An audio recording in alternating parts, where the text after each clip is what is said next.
Hello everyone, मेरा नाम आफरीन असमत है एंड वेलकम है आप सबका आज के सेशन में। आज सेशन बेस्ड है एक बहुत ही इंपॉर्टेंट टॉपिक के ऊपर जो कि है नॉन परफॉर्मिंग एसेट्स। आज हम कंप्लीट डिटेल के बारे में बात करेंगे नॉन परफॉर्मिंग एसेट्स के। ठीक है कि बैंकों से रिलेटेड ये नॉन परफॉर्मिंग एसेट्स क्या होता है, कब बनता है नॉन परफॉर्मिंग एसेट, कितने तरीके के नॉन परफॉर्मिंग एसेट है और क्यों आज मैंने ये टॉपिक उठाया है। क्योंकि रिसेंटली नॉन परफॉर्मिंग एसेट्स जो है वो न्यूज में चल रहा है। चलिए इससे रिलेटेड न्यूज क्या है, पहले मैं आपको सिंपल एक न्यूज बता दे रही हूँ।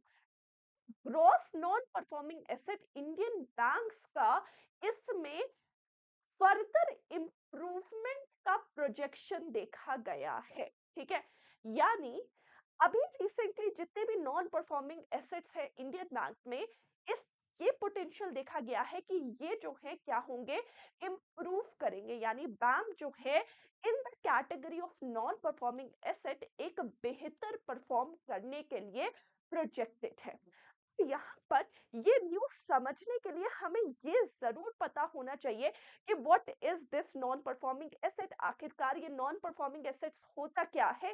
तो चलिए स्टार्ट करते हैं with the detailing of this topic that is known as non performing asset.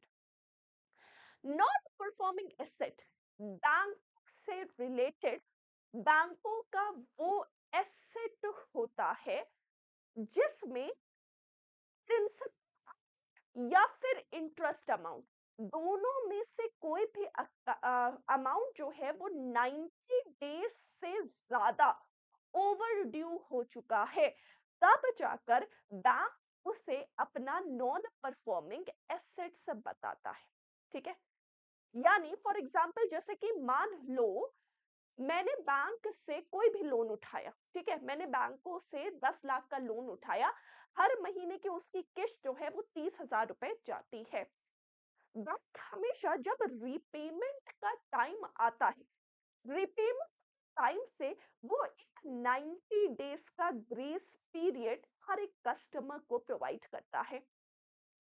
For example मेरा 1 अप्रैल, फॉर एग्जाम्पल आज की तारीख 1 अप्रैल, ये मेरा अमाउंट पे करने का टाइम है। ठीक है, बैंक आज से लेकर मुझे 90 डेज का ग्रेस पीरियड बताएगा या ग्रेस पीरियड मुझे देगा। अगर ये 90 डेज तक भी जो आज मुझे 30,000 रुपए की किस्त बैंक को देनी थी, including interest, including principal amount, सब कुछ मिलाकर जो 30,000 की किस्त मुझे आज बैंक को लौटानी थी, आज से लेकर 90 दिन तक भी मैं वो बैंक को लौटा नहीं पाई, तब ये जो 30,000 रुपए की मेरी किस्त बनती है, ये 30,000 रुपए का जो मेरा अमाउंट बनता है, इसको बैंक क्या कहेगा? ये कहेगा कि ये जो है मेरा नॉन परफॉर्मिंग एसेट है। नॉन परफॉर्मिंग एसेट यानी एक ऐसा एसेट जो कि बैंकों को कोई भी इंटरेस्ट रिटर्न नहीं दे रहा, कोई भी इनकम जनरेशन नहीं दे रहा और यहाँ तक कि वो पैसा वापस नहीं आ रहा है। तो वो अमाउंट क्या होगा? नॉन परफॉर्मिंग एसेट की कैटेगरी में आएगा। क्लियर है? समझ में आया? तो यहाँ पर डेफिनेशन पढ़ ले। एक नॉन परफॉर्मिंग एसेट वो लोन या एडवांस होता है, कोई भी अमाउंट, कोई भी लोन, कोई भी एडवांस, कोई भी अमाउंट जहां पर प्रिंसिपल या इंटरेस्ट पेमेंट, यानी कोई भी प्रिंसिपल अमाउंट हो या फिर उसका प्रिंसिपल पेमेंट हो, वो ओवर ड्यू रहे 90 डेज के गैप पीरियड में। यानी 90 डेज तक भी वो मैं बैंकों को लौटा नहीं रही हूँ for from the time of repayment, यानी जो रीपेमेंट का टाइम है उस टाइम से भी 90 डेज के ग्रेस पीरियड तक मैं वो नहीं लौटा पा रही हूँ। इसमें सारे तरीके के लोन्स शामिल होते हैं, यानी ये पर्सनल लोन्स भी इसमें शामिल होते हैं, बिजनेस लोन भी शामिल होते हैं। कोई भी तरीके के अगर आपने प्रॉपर्टीज वगैरह या फिर अपना कोई एसेट गिरवी रखा है वो भी शामिल होता है। कोई भी क्रेडिट कार्ड की पेमेंट, भाई क्रेडिट कार्ड की पेमेंट भी तो एक लोन ही है। अगर क्रेडिट कार्ड की पेमेंट भी बैंकों के पास from the time of repayment उससे 90 डेज तक भी ओवर ड्यू रह रही है, यानी उसके बाद भी उसके पास वो पेमेंट वापस नहीं आ रही है, तो वो अमाउंट क्या हो जाएगा, नॉन परफॉर्मिंग एसेट की कैटेगरी में आएगा। ठीक है। जब नॉन परफॉर्मिंग एसेट्स का रेशियो जो है बैंकों में बढ़ने लगता है, जब नॉन परफॉर्मिंग एसेट्स राइज होने लगता है, तो बैंकों की प्रॉफिटेबिलिटी में बहुत ज्यादा फर्क पड़ता है। जाहिर सी बात है, भाई उसके पास प्रिंसिपल भी वापस नहीं आ रहा है, इंटरेस्ट भी वापस नहीं आ रहा है, तो जब पैसा वापस आने दिख नहीं रहा है या पैसा आपको कमा कर नहीं दे रहा है, तो ये बैंकों की इनकम को भी कम करता है और बैंकों की प्रॉफिटेबिलिटी को भी क्या कर देता है, कम कर देता है। यानी जब ratio of NPS bank loan के या बैंक के प्रोफाइल में, पोर्टफोलियो में बढ़ता है, तो इससे इसकी इनकम और प्रॉफिटेबिलिटी दोनों क्या हो जाती है, कम हो जाती है।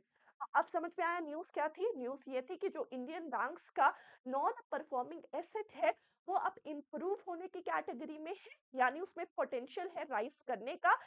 पोटेंशियल राइज करने का, बढ़ने का, कि are projected to see a further improvement, यानी यहाँ पर कहा जा रहा है कि इन नॉन परफॉर्मिंग एसेट्स में इम्प्रूवमेंट्स देखने को मिलेगी। यानी अब तक जितना भी नॉन परफॉर्मिंग एसेट्स है वो खत्म होगा और वो जो है इम्प्रूव करेगा टू 2.1%। क्लियर है, डन है। अच्छा, नॉन परफॉर्मिंग एसेट्स के ऊपर आरबीआई ने एक बार एक लाइन दी थी अपने सर्कुलर में 2007 में। उसने कहा था asset and asset becomes non-performing जब when it cease to generate income for the bank। यानी कोई भी एसेट बैंकों के लिए नॉन परफॉर्मिंग तब बन जाएगा जब वो बैंकों को कोई भी तरीके की इनकम कमाकर नहीं दे रहा है, तो वो बैंकों के लिए क्या बन जाएगा, नॉन परफॉर्मिंग एसेट की कैटेगरी में आ जाएगा। क्लियर है, ओके है, चलो आगे बढ़ते हैं। What is an asset and what is a non-performing asset for bank? Asset क्या होता है? मैम बार बार कह रही है कि एसेट नॉन परफॉर्मिंग हो जाता है। एसेट यानी कोई भी ऐसी चीज जो बैंक होल्ड करता है। इंडिविजुअल लेवल पर एसेट और बैंक के लेवल पर एसेट डिफरेंट डिफरेंट हो सकते हैं। फॉर एग्जाम्पल मेरे पास, जैसे मैं हूं, मैं इंडिविजुअल हूं, फॉर एग्जाम्पल मान लो मैं ये गोल्ड का कड़ा पहनी हूं, ठीक है, तो this is an asset. Asset मेरे लिए क्यों है? क्योंकि this holds a future value, यानी ये आज जो है जिस कीमत में है, फ्यूचर में इसकी कीमत घट भी सकती है, बढ़ भी सकती है, बट इसकी वैल्यू होगी। कोई भी थिंग जिसकी वैल्यू होती है, मेरे पास कार खड़ी है, वो भी एक एसेट है। अब भले ही हम डिफरेंशिएट कर सके कि गोल्ड जो है वो एक इन्वेस्टमेंट और एप्रिशिएटिंग एसेट्स माना जाता है और गाड़ी है वो डिप्रिशिएटिंग एसेट माना जाता है, ठीक है। एसेट्स की आप वैल्यू, आप नेम जो है अलग अलग कर सकते हैं, बट ओवरऑल ब्रॉड टर्म में एसेट शब्द का मतलब होता है एनीथिंग दैट होल्ड्स वैल्यू, कोई भी चीज जिसकी वैल्यू हो। अब बैंक के लिए लोन एक बहुत बड़ा एसेट है। क्यों? क्योंकि जो लोन बैंक देता है उसमें पलट कर जो इंटरेस्ट वो कमा रहा है, समझ लो सबसे बड़ा इनकम का जरिया बैंकों के लिए वही तो है। जो वो इनकम जनरेट कर रहा है, जो वो इनकम कमा रहा है, बैंकों के लिए सबसे बड़ा कमाई का जरिया वही है। तो बैंकों के लिए the loan amount is a set because इसकी वैल्यू होती है। अच्छा, इंडिविजुअल है, हम बैंकों से लोन लेकर आ रहे हैं, तो लोन हमारे लिए एक लायबिलिटी है, एसेट नहीं है। हमारे लिए एक उधार है जो हमें बैंकों को वापस करना है। लेकिन वही लोन अमाउंट बैंक के लिए उनके कॉन्सेप्ट में वो उनका सबसे बड़ा एसेट है। व्हाई? बिकॉज उससे उन्हें इनकम जनरेशन हो रही है, उससे उन्हें इंटरेस्ट वापस मिल रहा है। क्लियर? तो कोई भी ऐसी वैल्यू जो कि 90 डेज से ओवर ड्यू हो रही है, वो नॉन परफॉर्मिंग हो गया। या फिर कोई भी एक ऐसी वैल्यू जो कि आपको पलट कर इनकम रिटर्न नहीं दे रही है, वो क्या हो गया, नॉन परफॉर्मिंग हो गया। क्लियर है, डन है, समझ में आ गया। तो यहाँ पर सिंपल एसेट्स मीन्स क्या होता है, एनीथिंग दैट इज ओन्ड, जो भी बैंक के पास है, जिसकी वैल्यू है, that is known as asset. बैंकों के लिए लोन क्या है, एक एसेट, क्योंकि जो इंटरेस्ट हम उसमें पे करते हैं वो उनके लिए कमाई का सबसे बड़ा जरिया है। नेक्स्ट, जब कस्टमर, रिटेल और कोऑपरेट्स जो हैं किसी भी तरीके का इंटरेस्ट जो है पे नहीं कर पाते बैंकों के एसेट्स के ऊपर, तब वो एसेट नॉन परफॉर्मिंग कहा जाता है। क्यों? क्योंकि वहां पर वो इस कर रहा है जनरेटिंग इनकम, यानी जो लोन का अमाउंट हमारे लिए कमाई का सबसे बड़ा जरिया बन सकता था हमारे लिए, यानी बैंकों के लिए कमाई का सबसे बढ़िया जरिया या सबसे बड़ा जरिया बन सकता था, उसी से हमें कोई भी इंटरेस्ट रिटर्न नहीं मिल रहा है। तो इस कॉन्टेक्स्ट में वो हमारे लिए क्या हो गया, एक नॉन परफॉर्मिंग सेट हो गया, यानी बैंकों के लिए वो एक एसेट हो गया जो पलट कर इनकम जनरेट नहीं कर रहा है। अच्छा, इसका क्राइटेरिया कितने दिन है? याद रखिएगा 90 डेज इसका क्राइटेरिया। ओवर ड्यू होना चाहिए, ऐसा नहीं है कि आज पेमेंट का टाइम है, कल पेमेंट नहीं मिली तो नॉन परफॉर्मिंग एसेट है, नो। 90 डेज का ग्रेस पीरियड के बाद उसे एनपीए की कैटेगरी में शिफ्ट किया जाता है। क्लियर?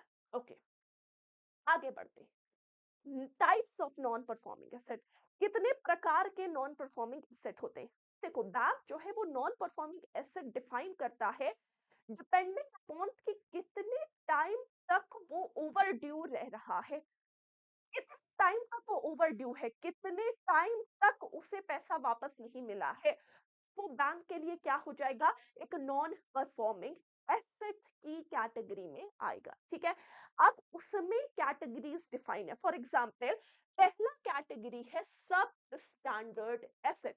तो सब स्टैंडर्ड का मतलब है कि एक ऐसा एसेट जो सब स्टैंडर्ड कहलाएगा जब वो एनपीए रहे for a period of less than और इक्वल टू 12 मंथ। यानी भाई देखो, आज रीपेमेंट की तारीख है, आज से तुमने 90 डेज तक पेमेंट नहीं किया, सीड कर दिया, तो वो नॉन परफॉर्मिंग एसेट हो गया। तो वो नॉन परफॉर्मिंग एसेट सब स्टैंडर्ड एनपीए कब कहलाएगा? वो सब स्टैंडर्ड एनपीए तब कहलाएगा जब वो नॉन परफॉर्मिंग एसेट यानी एनपीए बना रहे for a period of 1 year और लेस, यानी 12 महीने या उससे कम के लिए।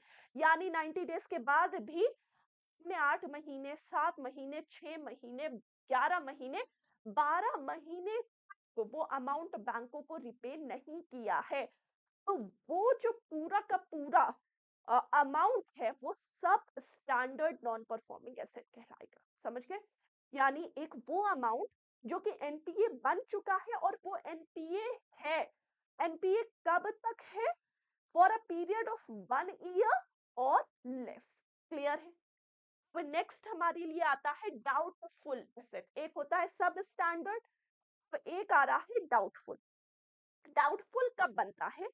जब वो एनपीए बना रहे for a period of more than 12 month, यानी हद हो गई, अब साल भर में भी पैसा वापस नहीं आ रहा है। यानी पहले तो 90 डेज हो गया, 90 डेज के बाद एक्सीड किया, साल भर तक वो सब स्टैंडर्ड एसेट कहलाया। वो डाउटफुल एसेट की कैटेगरी में कब आएगा?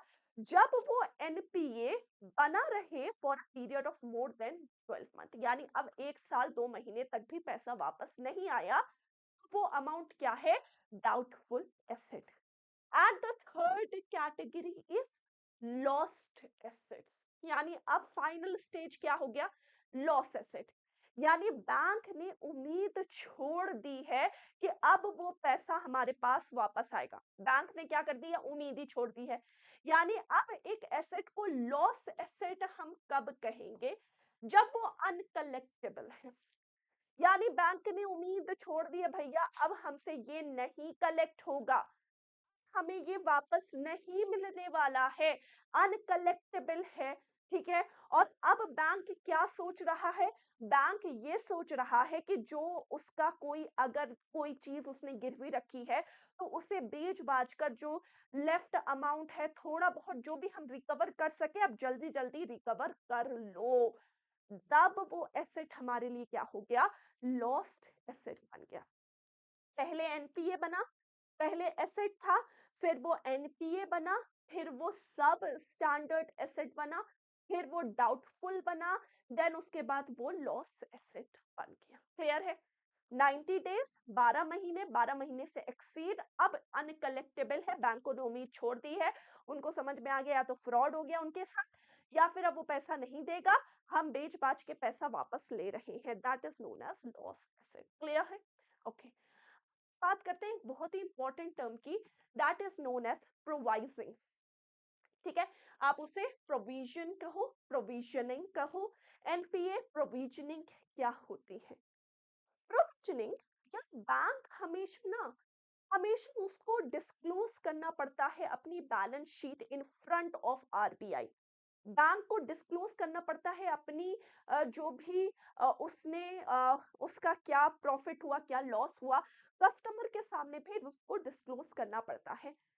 बैंक हमेशा क्या करता है, एक अमाउंट हमेशा साइड में उठा के रखता है। उसकी जितनी भी कमाई हो रही है, उसका एक अमाउंट वो ऐसे साइड में उठा के रखता है, जो कि स्पेशली होता है नॉन परफॉर्मिंग एसेट्स के लिए। क्योंकि बैंक ये जानता है कि जैसे उसने मान लो 20 करोड़ का लोन दे रखा है, तो वो ये जानता है कि मे बी ये जो 20 करोड़ का मैंने इस पूरे साल में लोन डिसबर्स किया है, कुछ अमाउंट तो एनपीए बनेगा ही बनेगा। उसके लिए वो पहले से एक अमाउंट साइड करके रखता है कि इन केस अगर मेरा एनपीए बनता है, तो हम अपनी इनकम के इस पोर्शन से उसे क्या करेंगे? भरेंगे, उसे कवर अप करेंगे।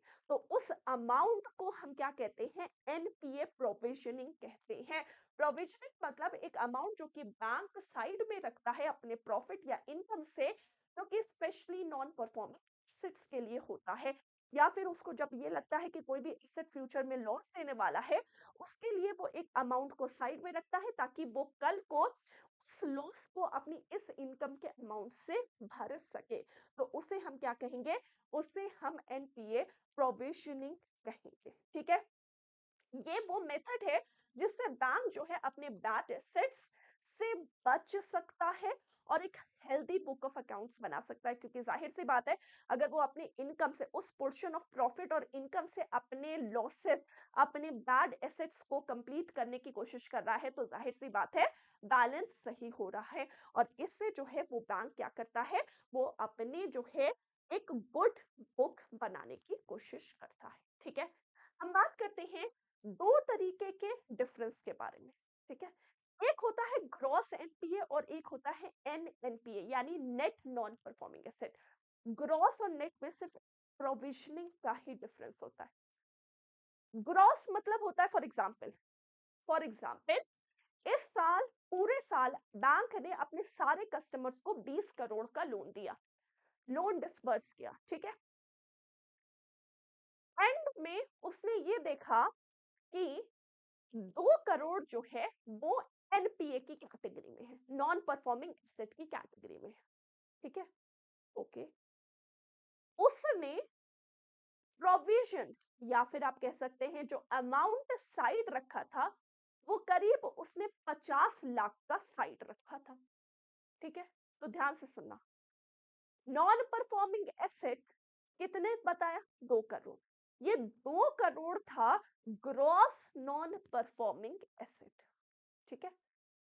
50 लाख प्रोविजनिंग के लिए रख रखा था, यानी अपने इनकम से साइड कर रखा था ताकि वो लॉसेस को कवर अप कर सके। तो ये 2 करोड़ जो ग्रॉस एनपीए है, जब उससे उसने प्रोविजन हटा दिया, कवर अप कर लिया, बचा कितना अभी भी?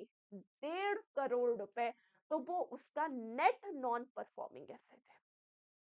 ग्रॉस एनपीए बताता है कि ओवरऑल बैंकों को कितना नुकसान हो रहा है अपने एसेट में। नेट ये बताता है कि भाई बैंक ने अपनी तरफ से भरपाई कर ली, बैंक ने अपनी तरफ से प्रोविजन कर लिया, तो बचा कितना?